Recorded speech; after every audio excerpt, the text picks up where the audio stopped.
sizlarga men bugun shimni ko'rsatmoqchiman. Hozir tushuntirib beraman nimaga bu yerda mana bunaqa iz bor va bunaqaligini borligini.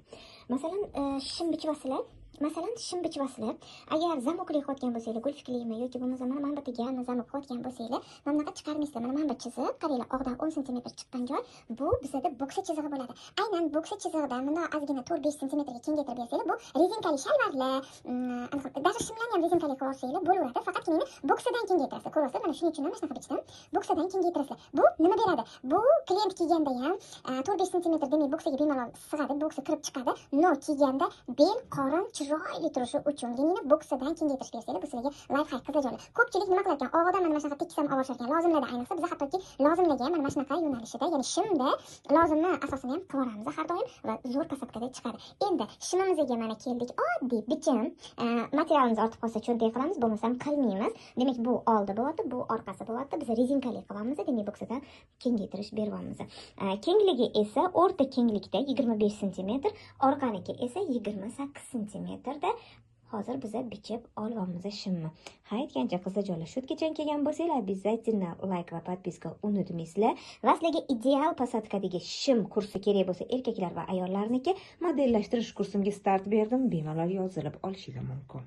Endi biz asoslarimizdan Nilufar xonim asosdan foydalangan holatida demak bichimni boshlaymiz. Qizlarjonlar, agar siz o'qishga erinib yoki asosni chiqara olmayman deb o'ylayotgan bo'lsangiz, tayyor mana shunday asoslarni sizlarga zakaz asosida chiqarib berishim mumkin. Bu aynan meni o'zimning metodim bo'yicha chizilingan asos, Nilufar xonim asosi. Ana endi darsga qaytamiz. Zakazga daylikka yozaverasizlar. Xo'p, demak, men hozir beli kirmagan, shunchaki tekis kirdigan bichvoman, shim bilan qilinadigan.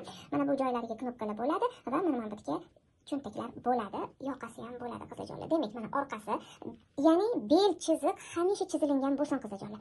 Belni tepadan pastdan qilib qo'ymaydi. Imkon qadar mana shunaqa bichishga harakat qilinglar. Kichkina razmerlar, endi katta razmerlarda majburmiz ikkita bo'yga bo'lib bichishga. Agar bitta bo'ydan bichayotgan bo'lsangiz, har doim mana shu bel chizig'iga e'tiborli bo'linglar qizlarjonlar. Bel chizig'ini qo'yib olgandan keyin oldin asosni oldini qo'yib oldim. Padbortni o'zidan chiqqan uchun 6 sm tashlab turib, kronka kerak emas bizga. Kronkadan tashqari 6 sm va keyin asosni qo'ydim. Chok haqlari bilan bichib oldim. Qaranglar qizlar, agar kichkina razmer deganimda bu 8 razmergacha bo'ksasi qo'lda o'yindidan to'g'ri kelayotgan bo'lsa tekis opishasiz. Agar mana shu joyga bo'ksa sig'mayotgan bo'lsa, unda kengaytirish qilib olib tushasizlar. Bo'ksanglar tor bo'lib qolmasin.